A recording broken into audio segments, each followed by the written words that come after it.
Welcome to our channel. ఈరోజు మనతో పాటు ఉన్నారు ప్రముఖ ఆధ్యాత్మికవేత్త బ్రహ్మశ్రీ పాలపతి గురునాథ శర్మ గారు. సార్ నమస్తే అండి. నమస్కారం.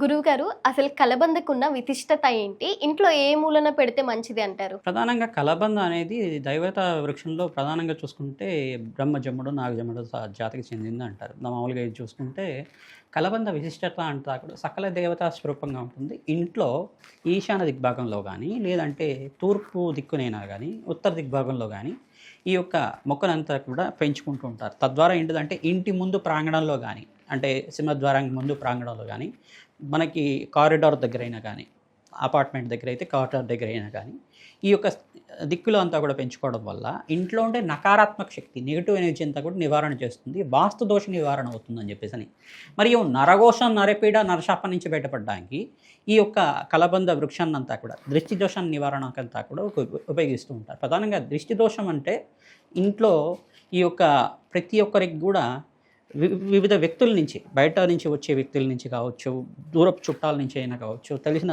మిత్రుల దగ్గర నుంచే కావచ్చు, మీ మీద కొంచెం ఏంటిదంటే మీరు ఎదుగుతున్నారనే భావంతో కొంచెం వాళ్ళ మీద ఈగోయిస్టిక్ క్యారెక్టర్స్ కొంతమంది ఉంటారు. వాళ్ళకి ఎదుగుదల నచ్చకపోవడం వల్ల ఒక దృష్టి దోషంతో చూస్తూ ఉంటారు. తద్వారా ఏంటిదంటే ఎదుగుదల తగ్గిపోతూ ఉంటుంది. ఈ కలబంద వృక్షాన్నంతా కూడా తలకిందకలుగా వేలాడతీయడం వల్ల ఇంటి సింహద్వారం దగ్గరంతా కూడా దాన్ని వేలాడదీసి ఆ సింహద్వారం దగ్గర, కూష్మాండం దగ్గర, గుమ్మడికాయ దగ్గర అంతా కూడా కట్టడం వల్ల మీకంతా కూడా ఈ నకారాత్మక శక్తి అంతా కూడా నివారణ అవుతుంది. వాస్తు దోష నివారణ అవుతుంది. తద్వారా ఈ యొక్క వృక్షరాజాన్ని పెంచడం వల్ల ప్రధానంగా ఈ కలబంద వృక్షం అంతా కూడా ఔషధీయమైన వృక్షం అనమాట. మనకి చరక సంహితలో అంతా కూడా చెప్తారు దీన్ని చర్మ వ్యాధుల నుంచి నివారణ చేయడానికి వాడుతూ ఉంటారని చెప్పేసి. మరియు ఈ యొక్క గుజ్జునంతా కూడా ఎవరికైతే కనుక డయేరియా కానీ, లేదంటే కనుక డైజెషన్ ప్రాబ్లం కానీ ఉండే వాళ్ళకి, ఉదర సంబంధమైన రోగాలు ఉండే వాళ్ళకి, క్యాన్సర్ రోగానికి కూడా దీన్ని మజ్జిగలో కలిపి సేవించడం వల్ల కూడా ఈ యొక్క నివారణ అవుతుంది. కిడ్నీ ప్రాబ్లం ఉండే వాళ్ళకు కూడా నివారణ అవుతుంది. బ్లడ్ అంతా కూడా ప్యూరిఫై చేస్తుందని చెప్పేసి మనకి ఆయుర్వేద సిద్ధాంతం ప్రకారంగా చెప్పడం జరిగింది. ఈ కలబంద వృక్షం ఏంటిదంటే దానికి ఆ యొక్క నీరులాగా ఉంటుంది, గుజ్జులాగా ఉంటుంది. దానికి చావ అనేది ఉండదన్నమాట. ఆ వృక్షం అంతా కూడా తేమతోటి, అట్మాస్ఫియర్లో ఉంటే తేమతోటి బతుకుతూ ఉంటుంది. దానికి ఆ వృక్షాన్ని మనం ఇంటి ముందు కట్టినప్పుడు కూడా చనిపోదు అది ఎక్కువ.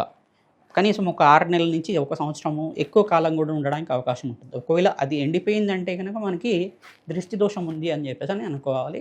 మళ్ళీ ఇంకో మొక్కను తీసుకొచ్చి కట్టుకోవడం. ఏమైనా దోషం అని అనుకోవచ్చా? ఇంట్లో వాళ్ళకి ఏమైనా అవుతుందని కానీ అలా? అంటే అనారోగ్య ఇబ్బందులు కానీ, దీర్ఘకాలిక అనారోగ్య ఇబ్బందులు కానీ, కొంచెం యాక్సిడెంట్స్ కానీ జరగడం కానీ, వాళ్ళకి దిష్టి దోషం తగ్గడం వల్ల కొంచెం హెల్త్ ఇష్యూస్ రావడం కానీ జరుగుతూ ఉంటాయి. ఆర్థిక ఇబ్బందులు రావడం కానీ జరుగుతూ ఉంటాయి.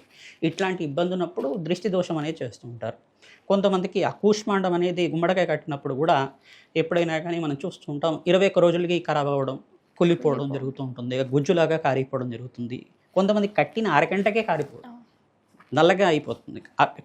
కట్టిన పూజ చేసి కట్టిన తర్వాత, ఇంటి మంటూ మనం కట్టిన తర్వాత పూజ చేసిన అరగంటలోపే దాని ఖరాబ్ అవ్వడం జరుగుతుంది. ఏ సమయంలో ఈ గుమ్మానికి కట్టుకోవచ్చు అంటారు కలబందని? కలబంద ప్రధానంగా అమావాస్య వేళల్లో కానీ, మరియు ప్రాతకాలంలో గురువారం పూట, శుక్రవారం పూట, మంగళవారం పూట అయినా కానీ ప్రాతకాలంలో ఉదయం అంటే సూర్యోదయం పూర్వమే కట్టడం వల్ల, లేదు సూర్యోదయం ఉన్నప్పుడే కట్టడం వల్ల, అంటే సూర్యాస్తమయం కాకుండా చీకటి పడకుండా కట్టడం వల్ల దీని పవర్ ఎక్కువగా ఉంటుంది.